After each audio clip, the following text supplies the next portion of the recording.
What if someone is falsely accused of a sex crime like child molestation and they're locked up and convicted? Well, you have to understand in prison, there is a due process. You have people in prison that are just violent by nature. They're not bad people, but they're violent people. So they're not just going to hurt anybody.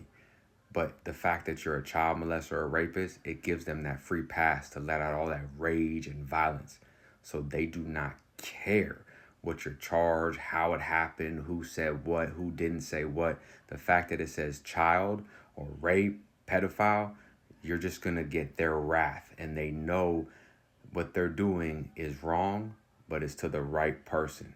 Then you have other people that are really smart and articulate and will literally interrogate them. But we know every single detail of their case, every victim, the parents, because they've reached out to them. Some of them for monetary gains, others because it hit close to home and they're trying to get revenge. Yet, this is the reality. And I want you to say what you really feel.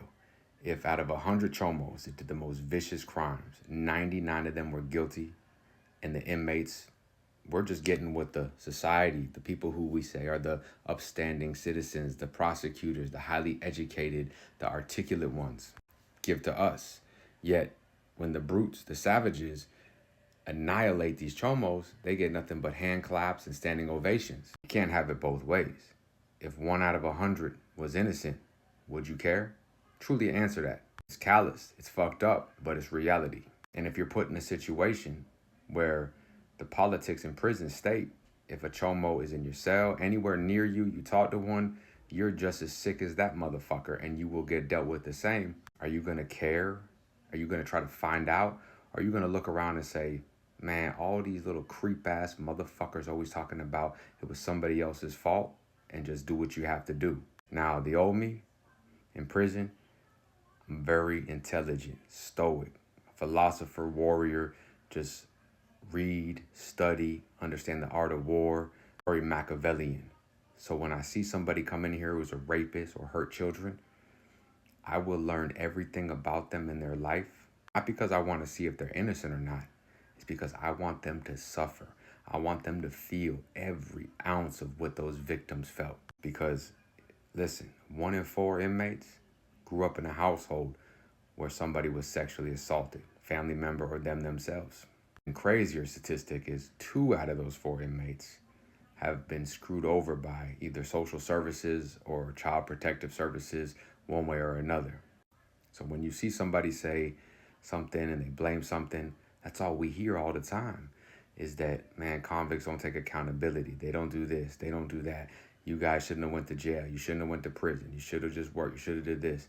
Yet, when we cut off a fucking chomo's face, we get a standing ovation. So it's like the death penalty. If you're pro-death penalty and you know for sure that at least 23 people have been exonerated in Florida alone and at least 8 of them were killed, are you still pro-death penalty? Of course you are, because you feel like in order to have proper justice, that's a sacrifice that needs to be made. And there's other people that say, oh, but you're not the judge, the juror, the executioner. Why would you do that? It's all perspective. Wait till you see the politics. God forbid it's your child. Then what? Should you do it before they go to prison? Or were you too much of a coward to do it, so you had an inmate do it? You understand what I'm saying?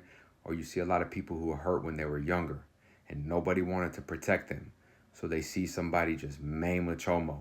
Nothing to even do with them, but it makes them feel good knowing that that's the justice that they wish they had, the protector that they wish they had. And yet, we're all convicts, drug addicts, armed robbers, drug dealers, gang members.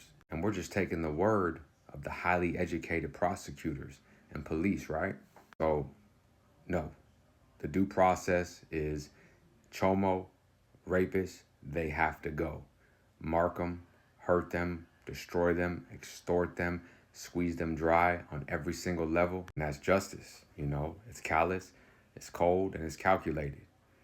No one's ever held accountable that makes the false allegations. You have someone like me at 23 years old, reading Machiavelli the Prince, who is filled with hatred, rage, anger, trying to turn his body into a weapon, a warrior, philosopher, whatever you want to call it. See somebody come in there. To me, that's my chance at making some type of karmic lubricant, if that makes sense. So that's what it is. Talk to your local congressman, prosecutor, because we do not tolerate anybody who hurts women or children over there. Period. Stay out, stay free, us.